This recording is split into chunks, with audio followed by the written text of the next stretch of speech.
Today we're here to talk about DmC, that is the rebooted Devil May Cry. Yeah, it was recently re-released on the PlayStation 4 with all of the DLC goodies and some modified gameplay. Virgil. Ugh. He was a DLC anyway. Yeah, I know, but Virgil. Anyways, let's jump into the gameplay. Which is always the most important part of a Devil May Cry game. Yes. The gameplay for this game is, for the most part, a different flavor of stylish action combat than the other 4 games, but in the original version they had it a lot less like them because there was no hard lock on. It would always just auto lock and such. Yeah, I mean, I still think the first one was the one that nailed it with everything, and everything after that hasn't quite hit it as good. Yeah. I mean, jumping straight into the different weapons you use, I really didn't like the weapons in this nearly as much as I did the first one.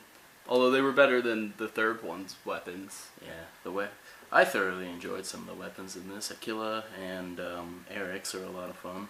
I kind of forgot about Osiris and Arbiter as soon as I got the other 2, so that's disappointing. Rebellion is still serviceable as ever, and the guns are still pretty useless. No Sparta sword. Yeah. Makes me sad. Yeah. But I mean, running through the different enemies you fight throughout the game, these ones are... I don't enjoy most of them as much as I like the fatties. How many fatties do they need in a game? Apparently this one decided more than one. Yeah, there's 2. He's talking about either the Tyrant or the Butcher, and I actually have fun with the Tyrant because uppercutting them with the gauntlets and then bouncing them up and down is just way too much fun. You like uppercutting everything. You uppercutted Virgil for like 10 minutes. Yeah, you can uppercut Virgil and juggle him, and it is great. If you ever feel like Devil May Cry 3's final battle is just too much for you, pop that one in and just uppercut juggle him because it's awesome. And it works the whole time. I watched him do it once for like a solid 10 minutes. It was hilarious, but it was also absolutely ridiculous. And I'm like, you're better than that. I am better than that. So, with the gameplay, there are a couple of bosses that you can kind of cheat your way through like that. And like Mundus, him on this game, I didn't feel like was nearly as difficult. And he was pretty much like a replay of the big fight you had with him, except less cool in the first one. Actually, a lot of bosses in this game, as opposed to the other ones, feel like they belong more in a God of War game. They're just really big and they're in the center of the room, and they just kind of have really easily telegraphed swipe moves that you can dodge. Yeah, I didn't really enjoy fighting these bosses as much as the other games, but the normal combat and everything flows pretty fluidly, and you can switch back and forth between your weapons pretty quickly. Yeah, you can switch back and forth on the fly pretty easily. You can even switch the angel and demon weapons pretty easily with just a touch of the touch or the directional pad. So they did definitely institute some pretty good fluid motions throughout the gameplay and different stuff, but the enemies still aren't my favorite. Too many of them are ridiculous flying ones too. I just feel like they were kind of rehashing the same type of fights. Yeah. They take some inspirations from the Devil Bringer and Devil May Cry 4, because being able to pull things to you is pretty convenient. So Dante has a whip-like thing that he can do that with. In this one, you can also pull yourself to the enemies as well. Devil Trigger in this one isn't as much fun either. I definitely don't like how when you activate Devil Trigger that it tosses all the enemies up in the air. Yeah, unless you're playing on hardcore mode, then it just gives you a little damage boost. Yeah, but I just feel like it's kind of... They made it too easy to attack things now, and it's not really as much fun either, because it's more or less just annoying to have to pull yourself up to them and attack, attack, attack while they're not doing anything. Another thing about the Devil Trigger is it's not even really a transformation. It's more of like an environmental effect where his hair turns white and his coat turns red. Because look at us, we're cute. We like the original series. Yeah, pretty much. Which is funny since they have that toss back to with the mop on, the piece of mop on his head, and he's like, never in a million years at the beginning, well, and then just 10 hours. Yeah, and then a couple seconds later, activate Devil Trigger. Or I guess you don't get Devil Trigger till later on. Middle of the game. I forgot. Okay, my bad. His hair does turn permanently white at the end, though. Yeah, so potato, whatever. Yeah. And then moving on from there, the story. The story is only about as good, or subpar, you should say, as the rest of the Devil May Cry games, which normally wouldn't be a problem, but they were trying to advertise this one as having a pretty good story, and it wasn't any better or worse than 1, 3, or 4. I really enjoyed 1. 1 is like what keeps me coming back to these games. If it wasn't for 1... 1 was a good game and such, but its story wasn't like Metal Gear Solid levels of greatness. No, but I still think it was better than the rest of them. I'd say 3 was close after, and then 4 is better than 2 by far, but I would place this one on the same footing as 4. Like, As a game, it's like storyline. Yeah. That's just my opinion. Dante in this one is just I don't know. Dante's personality tended to change from game to game in the original series anyway. He had a pretty good balance of seriousness and sarcasm in the first game. 2, he went mute for most of the game because who cares. 3, he was a lot more arrogant and eventually grew into the person he would be in 1, and then in 4 they just kind of threw him back to 3 with a little bit of changes. He was kind of a big tool in 3. Yeah. Anyway,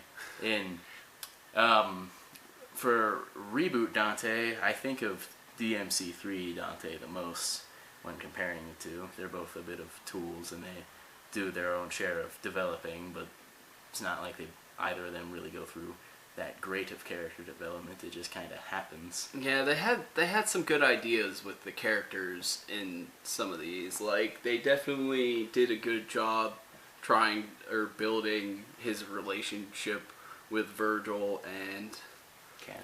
Yeah, and Cat. But at the same time, they kind of didn't do it quite enough. Yeah. Like, you kind of feel it a little bit when you get to certain parts, but not really. It's there, but it's not. Yeah. And if we're moving on to Virgil, I don't know. I have a tendency to prefer Virgil from DmC 3 a little bit more, although he's not really that fantastic of a character in that one either. Him and Dante just play off of each other a lot better in 3, in my opinion. Yeah. I mean, in this one, Virgil's just kind of... You can tell for the whole time with Virgil that he's gonna push the envelope before the end of the game. Yeah. And that the whole fight with Dante's going to come before the end, and you can see it the whole way progressing through the story. So, to me, I just feel like they could have made it a lot more subtle and had it, even though we probably all knew it would happen before the end anyways, yeah, it still was way too obvious. Job at masking it. Yeah. Which I just feel was kind of weak, but...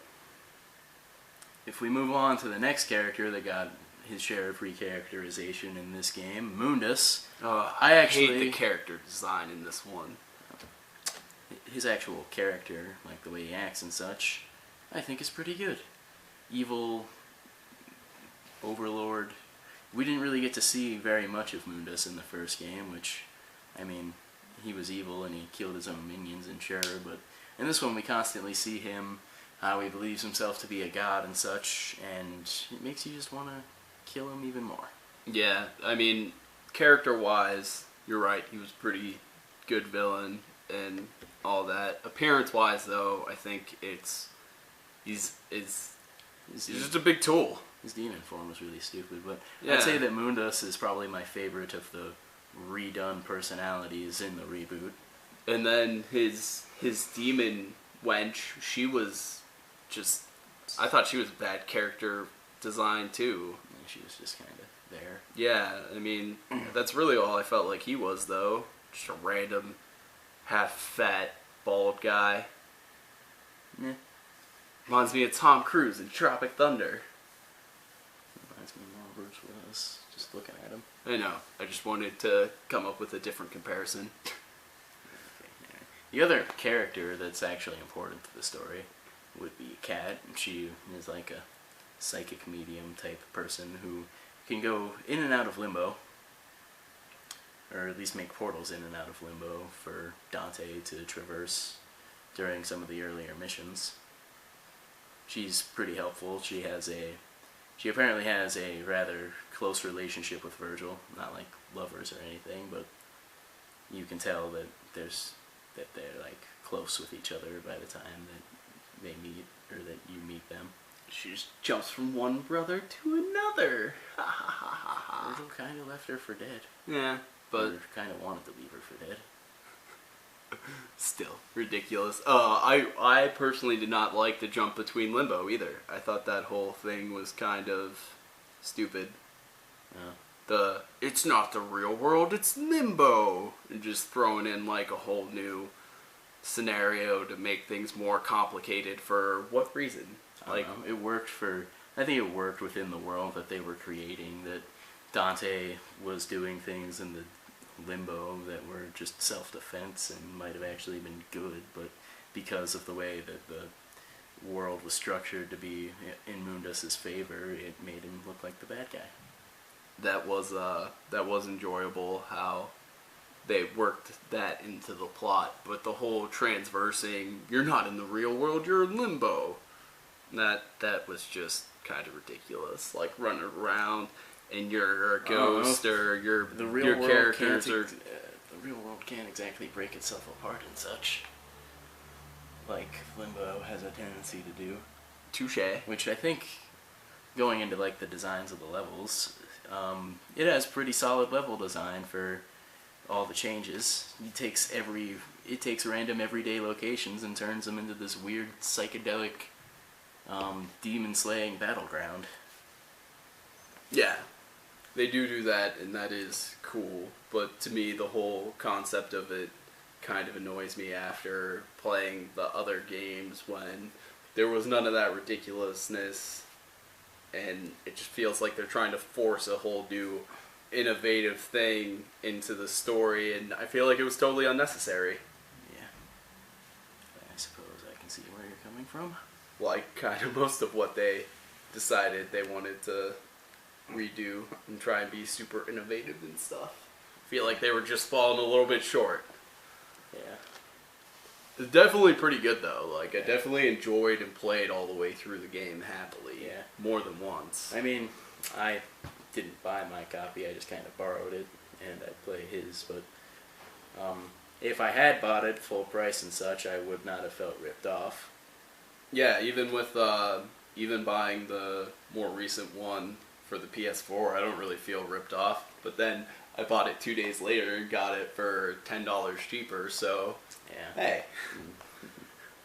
But I mean, with the extra Virgil missions and all the gameplay, like, I definitely enjoy the game enough to where it was okay to buy it again. Yeah. But And there's enough changes from the original version to make it worth buying.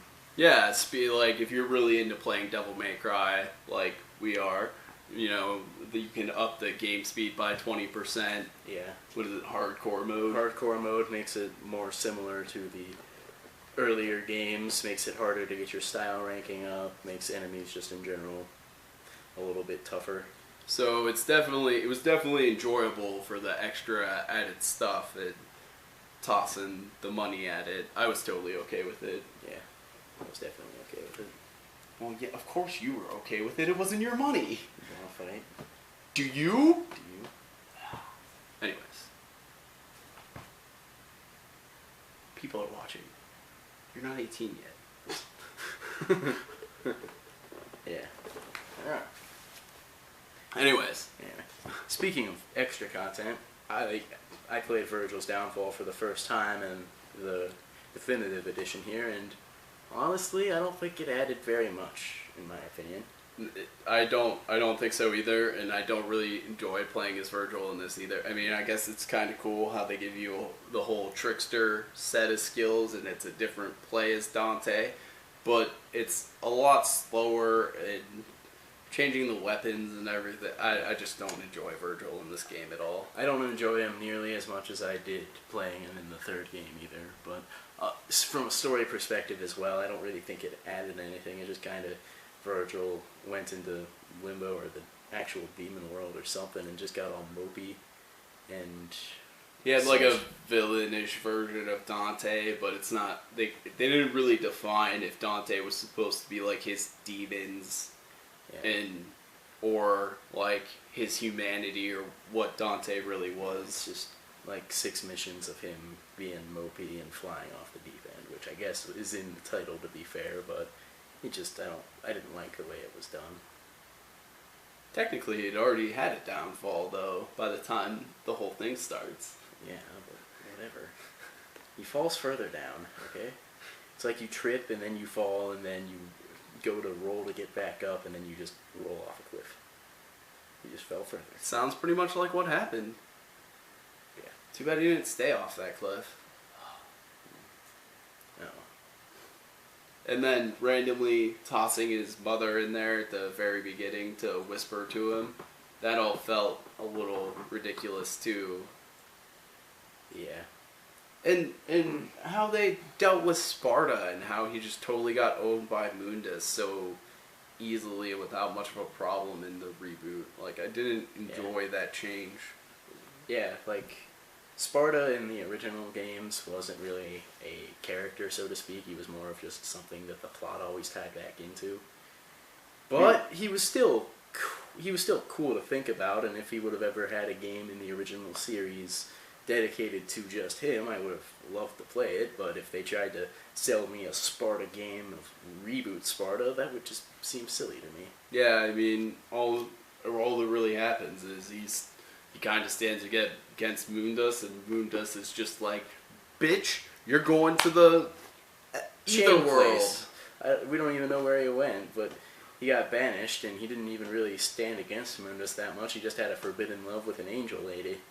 Yeah. What rebels? I also thought that was ridiculous, making them Nephilim instead of just his half-demon, half-human self, and I feel like that takes away from the original importance of the whole series to begin with. Yeah. Originally I felt that way, but I came to accept it as I played the game. Yeah, I mean, it fits kind of well with the way they create this world, and it's still enjoyable, and I enjoyed it, but comparing it to the other ones, it's just, well, except 2. Does 2 even really count as a game? It depends. What's it depend on? I don't know. What day of the week it is? Possibly. I don't know. What side of the bed I get up on in the morning? You get up in the middle of the bed. Whether or not I fuck this chicken? I hate you. Toolbox. Sorry, anyways. Digressing away from the point. I just, it's good, but there are definitely changes that comparing it and tossing the DmC label on it kind of makes it, it falls in with 4. Yeah, if I were to... I think that, like, all of them are pretty good games. Like, Devil May Cry 1 is my favorite game, like, ever, so in the scale of DmC 1 to DmC 2 here, it goes 1, 3, 4, reboot, 2. I'm glad that you kind of rank them exactly how I do. Yeah. I feel like there's justice in the world. Normally, we're not going to do any sort of rankings. I don't feel like attaching to a number to it is really that important. Yeah, and I don't feel like that's even relevant all that much, and that's just kind of arbitrary and ruining the video game experience. But here, when you're comparing it to other games of in its series, I will go ahead and say which one I prefer over the others. Yeah, it makes sense. And this one, with the different changes with the bosses and just the enemies, it all just feels not quite. There are some changes for the better, and there are some for the that aren't quite so good. If you take the good with the bad, you'll still have a pretty enjoyable experience. Yes. I mean, I've done nothing but whine about it for most of the last 10 minutes, and I still really enjoyed it. I'm going to play through it for the platinum and everything, and I hate Virgil so much. Oh. It's like all I have left to do. I just have to get the S's on his campaign and finish beating it on Virgil Must Die. But that's more or less just because I'm lazy. Yeah. Anyway, so there's not much else to say. This has been the DmC review. And we'll see you guys next time. What game are we covering next week? I don't know. Dying Light? Dying Light. We will be here next week talking about Dying Light. If you enjoyed this video, he has videos. We'll put the link in The below. description. Yeah, the description box below. And also, I have a Twitch. You can follow me there. I stream usually 3 to 4 times a week for an ungodly amount of hours. So, Health compromising hours. we will see you guys next time, or check out our other stuff.